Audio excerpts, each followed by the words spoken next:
கர்த்தருடைய நாமம் உயர்த்தப்படுவதாக. நம்ம முதல் எபிசோடில் கேட்ட கேள்வியுடைய பதிலை நீ பார்க்க போகிறோம். என்ன கேள்வி கேட்டிருந்தோம் அப்படின்னா போஜன விருந்து சுகமளிக்கும் கூட்டமாக மாறியது இயேசு செய்த இந்த அற்புதம் எது அப்படின்னு கேட்டிருந்தோம்.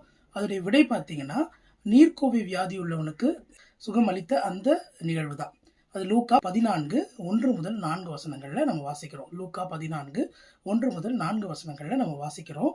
பரிசேயரின் தலைவனுடைய வீட்டில் அவர் விருந்துக்கு போகும்போது அங்கே பார்த்தீங்கன்னா, அங்கே நீர்க்கோவை வியாதி உள்ள ஒரு மனுஷன் இருந்தால் அவனுக்கு ஆண்டவர் சுகத்தை கொடுத்தாரு.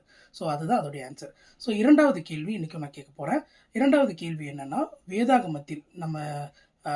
வேதாகமத்தில் புதிய ஏற்பாட்டில் பேசவே பேசாத சீஷர்கள் யார்? அதாவது ஒரு கான்வர்சேஷன், ஒருவேளை ஏசு அவங்க கிட்ட பேசியிருக்கலாம், இல்லை அவங்க ஏசு கிட்ட பேசிருக்கலாம், இல்லை ரெண்டுமே நடந்திருக்கலாம்.